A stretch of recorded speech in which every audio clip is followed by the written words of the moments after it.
மீனராசிக்காரர்களுக்கு இப்போது பெரிய நன்மைகள் காத்துக்கிட்டு இருக்கு. 6ஆம் அதிபதி 6ஆம் வீட்டிலே இருக்கிறதுன்றது இந்த ஆவணி மாதம் முழுக்க இருக்கிறார். ஆனா 6ஆம் அதிபதி உங்களுடைய நண்பர்ன்றதுனால வேலை கிடைக்காதவங்களுக்கு நல்ல வேலை கிடைக்கக்கூடிய அமைப்புகள் இப்போது உண்டு. புரட்டாதி நட்சத்திரக்காரர்கள், உத்திரட்டாதி நட்சத்திரக்காரர்களுக்கு அடுத்தடுத்து சில நல்ல பலன்கள் நடக்கக்கூடிய அமைப்பு. வயதிற்கேற்ற வகையில உங்களுக்கு என்ன தேவையோ அது கிடைக்கக்கூடிய மாதமாக இந்த மாதம் அமையும். வியாபார பெருமக்களுக்கு கடன் வரும், நல்லதுதான், நல்ல கடன் வரும். ரேவதி நட்சத்திரக்காரர்கள் கடுமையான மன அழுத்தத்தில் இருக்கிறீங்க. நான் இன்னொரு வார்த்தை கூட சொல்லிடுவேன். உங்க வீட்டுல யாருக்காவது சிம்மராசியா இருந்தா கடுமையான பிரச்சனைகள் இருக்கு. எந்த வீட்டில் மீனராசியும் சிம்மராசியும் இருக்கிறதோ அவர்களுக்கு அட்டமத்த சனியும் ஜென்மச்சனியும் நடந்து கொண்டிருக்கின்ற காரணத்தினால் ஒரு குறிப்பிட்ட வயதுள்ளவர்கள் எல்லாருக்குமே பெரிய அளவுல மன அழுத்தம், பணம் இல்லாத ஒரு சூழ்நிலை. அம்மனருள் டிவி நேயர்கள் அனைவருக்கும் இனிய நல்வாழ்த்துக்கள். எல்லோரும் நன்றாக இருப்பீர்கள். இப்பொழுது பெரிதும் எதிர்பார்க்கக்கூடிய ஆவணி மாதம், இந்த 2026 பராபவ வருஷத்துல ஆவணி மாதத்துடைய பலன்கள் மேஷம் முதல் மீனம் வரையிலான 12 ராசிக்காரர்களுக்கு எப்படி இருக்கும் அப்படிங்கிறத பார்த்துடலாம். ஆவணி மாதத்தோட சிறப்பு என்ன? சூரியன் ஆட்சி நிலை என்று சொல்லப்படக்கூடிய, உலகத்தை எல்லாம் கட்டி காக்கக்கூடிய ஒளி கிரகமான இந்த சூரியன் ஆட்சி பெற்றிருக்கின்ற ஒரு நிலைமையில இந்த ஆவணி மாதம் ஆரம்பிக்கிறது. ஆவணி மாதம் 30 நாட்களுக்கும் இவர் ஒரு பெரிய அளவுல நல்ல அமைப்புல இருப்பார். இது சிம்மராசிக்காரர்களுக்கு மிகப்பெரிய யோகம். என்ன அப்படின்னு பாத்தீங்கன்னா, சிம்மராசிக்காரர்களுக்கு இப்போது அட்டமத்து சனி நடந்து கொண்டு இருக்கிறது. அட்டமத்து சனியினால சிம்மராசியில பிறந்த உத்திரம் நட்சத்திரக்காரர்களாகட்டும், மக நட்சத்திரக்காரர்களாகட்டும், பூர நட்சத்திரக்காரர்களாகட்டும் ஒரு மாதிரியான ஒரு மன அழுத்த பணி இருக்க என்னடா பண்றதுன்ற மாதிரியாக சிம்மராசியில ஒரு 70-80% பேருக்கு மேல கண்டிப்பாக பாதிக்கப்பட்டு இருக்கிறார்கள். பொருளாதார ரீதியாக, மன ரீதியாக, பண ரீதியாக பாதிக்கப்பட்டிருக்கிறாங்கன்றதான் உண்மை. இப்படிப்பட்டவர்களுக்கு ராசிநாதன் இந்த ஆவணி மாதம் முழுவதும் 1ஆம் தேதியிலிருந்து கடைசி இறுதி தேதி வரைக்குமே அருமையான அமைப்புல அப்படியே வெகு வலிமையான ஒரு நிலைமையில ஆட்சி பெற்றிருக்கின்ற அமைப்புல இருப்பார். ஆகவே சிம்மராசிக்காரர்களுக்கு ஒரு பெரிய சோதனைகளை தாங்கக்கூடிய ஒரு மனோதைரியம் கிடைக்கும் என்பதுதான் உண்மை. இப்ப ஆவணி மாதம் 30 நாட்களும் சூரியன் சிம்மத்திலேயே வலுவாக இருக்கக்கூடிய தன்மைகள்ல வேற ஏதாவது ஒரு பயிற்சிகள் இருக்காங்க ஐயா? 3 கிரகம் 4 கிரக பயிற்சிகளை தான் அடிக்கடி சொல்லுவேன். ஏன்னா 1.5 மாசம் 1 மாசத்திற்குள்ள கிரகம் மாறக்கூடிய அமைப்புகள் சூரியன், செவ்வாய், புதன், சுக்கிரன் ஆகிய 4 கிரகங்களுக்கு தான்.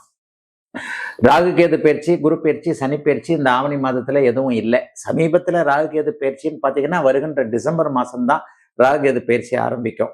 அதே நவம்பர் டிசம்பர்ல தான் குரு அதிசார முறையில இப்ப இருக்கிற வீட்டுல இருந்து கொஞ்சம் தள்ளி அடுத்து இந்த சிம்ம வீட்டிற்கே வருவார்.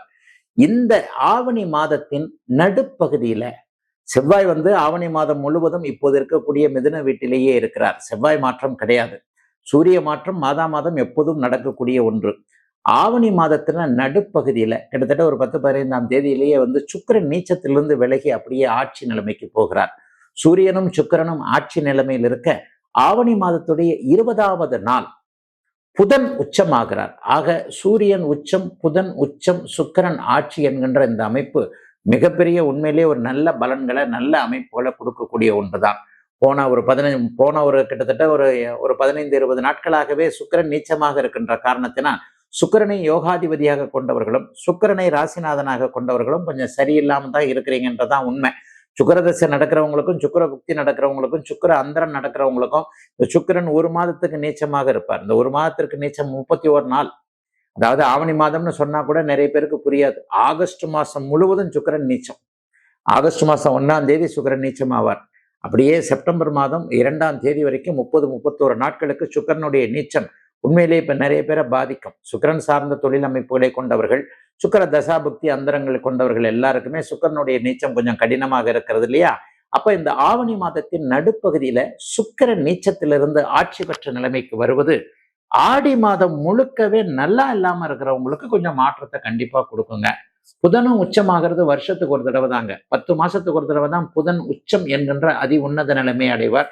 அது இந்த ஆவணி மாதம் 20ஆம் தேதிக்கு பிறகு பிற்பகுதி அமைப்புகள்ல ஒரு 10 நாட்களுக்கு மேலாக அவர் பரிபூர்ண உச்சம் என்கின்ற எல்லாத்திலையும் ஒரு சிறந்த அமைப்பாக இருக்கிறார். ஆக புத்திசாலித்தனமான துறைகள் என்று சொல்லப்படக்கூடிய கம்ப்யூட்டர், கணக்கு வழக்கு, அக்கௌண்ட், சாஃப்ட்வேர், வியாபாரம் பண்றதுல கூட என்னுடைய புத்திசாலித்தனத்தை முதலீடா வச்சிருக்கிறேன். பண முதலீடு கிடையாதுன்ற மாதிரியாக ஏதேனும் ஒரு சூழ்நிலையில அறிவு சார்ந்த தொழில் அமைப்புகளோடு தொடர்பு கொண்டிருக்கக்கூடிய அத்தனை அமைப்புகள்லையும் புதன் தசை, புதன் புக்தி, புதன் அந்தரம் நடக்கக்கூடியவர்களுக்கு மிகப்பெரிய உயர்வுகள் உண்டுங்க. ஆக ஆவணி மாதத்தினுடைய கிரகத்துடைய சிறப்பு நிலைகள்னு பார்த்தீங்கன்னா, சூரியன் ஆட்சி, சுக்கிரன் பிற்பகுதியில் ஆட்சி, புதன் பிற்பகுதியில் ஆட்சி, மாதம் முழுக்க செவ்வாய் ஒரே இடத்தில் இருக்கிறார், மிதுன வீட்டில் இருக்கிறார், அவர் மிகப்பெரிய நல்ல நிலைமையில் இருக்கிறார்.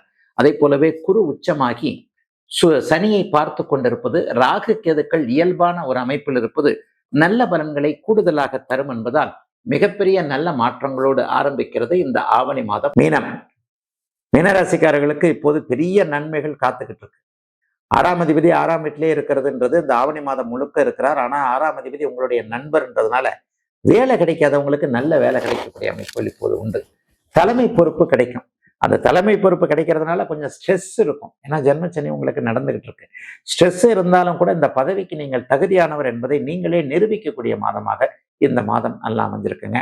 ஆவணி மாதத்தின் பிற்பகுதியில புதன் உச்சமாகி ராசியை பார்க்கக்கூடிய ஒரு தன்மை, சாஃப்ட்வேர், அக்கௌண்ட் இந்த மாதிரியான விஷயங்கள் இருக்கக்கூடியவர்களுக்கு உங்களுடைய எண்ணங்கள் நிறைவேறக்கூடிய தன்மைகள் உண்டுங்க. கணிதம் சார்ந்த ஸ்கூல் நடத்துறவங்க, அக்கௌண்டன்ட் டிபார்ட்மெண்ட்ல இருக்கிறவங்க, சாஃப்ட்வேர் சம்பந்தப்பட்ட விஷயத்துல இப்ப சாஃப்ட்வேர்காரங்கெல்லாம் கொஞ்சம் பயந்து போயிருக்கிறீங்க. குறிப்பாக 30-40 வயதுகளில் இருக்கக்கூடியவர்களுக்கு இந்த லே ஆஃப் என்கின்ற விஷயம் எப்போது வேண்டுமானாலும் நடக்கலாம் என்கின்ற பயங்கள்லாம் இருக்கு இல்லையா, அது எல்லாமே விலகி உங்களுடைய புத்திசாலித்தனத்தின் மூலமாக நீங்கள் நன்றாக பிழைத்துக் கொள்வீர்கள். வேலை போனாலும் பரவாயில்லை என்ற மாதிரியான சில விஷயங்கள் கண்டிப்பா உண்டு. ரேவதி நட்சத்திரக்காரர்கள் கடுமையான மன அழுத்தத்தில் இருக்கிறீங்க. நான் இன்னொரு வார்த்தை கூட சொல்லிடுவேன்.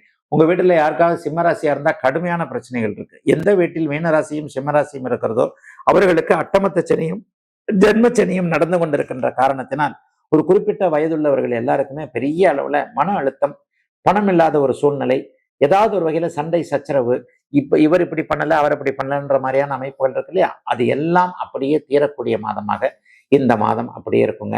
இளைஞர்களுக்கு கொஞ்சம் வழிகாட்டக்கூடிய மாதமாக இந்த மாதத்தை சொல்லலாம். புரட்டாதி நட்சத்திரக்காரர்கள், உத்திரட்டாதி நட்சத்திரக்காரர்களுக்கு அடுத்தடுத்து சில நல்ல பலன்கள் நடக்கக்கூடிய அமைப்பு. வயதிற்கேற்ற வகையில உங்களுக்கு என்ன தேவையோ அது கிடைக்கக்கூடிய மாதமாக இந்த மாதம் அமையும்.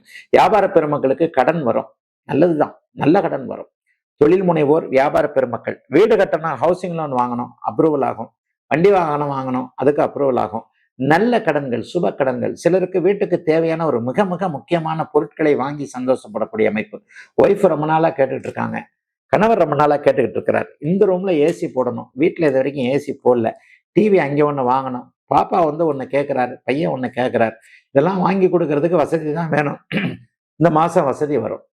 அது நல்ல விதமான ஒரு அமைப்பா பணம் வருங்க. அந்த பணத்தை நல்ல விதமாக செலவு செய்யக்கூடிய அமைப்புகள் இப்போது மீனராசிக்காரர்களுக்கு இருக்கிறது. விவசாய பெருமக்களா இருக்கட்டும், தொழில் பெருமக்களா இருக்கட்டும், தொழில்ல இருந்து கொஞ்சம் ஒரு மாதிரியான ஒரு ஸ்ட்ரெஸ் எல்லாம் விலகக்கூடிய அமைப்புகள் இப்போது உண்டு.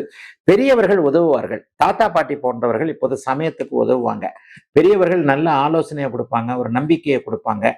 மிக மிக முக்கியமாக அவர்களுடைய சொத்து சார்ந்த விஷயங்கள்ல உனக்கு இதைத்தான் கொடுக்க போறேன், அவனுக்கு இதைத்தான் கொடுக்க போறேன், அண்ணனுக்கு இப்படி கொடுக்க போறேன், தம்பிக்கு தங்கச்சிக்கு இப்படி கொடுக்க போறேன்னு ஒரு கிளாரிட்டி கிடைக்கக்கூடிய மாதமாக இந்த மாதம் அப்படியே எல்லா விதத்திலும் மீனராசிக்கார ஒரு 40 வயது தாண்டியவர்களுக்கு இருக்கக்கூடிய அமைப்பு.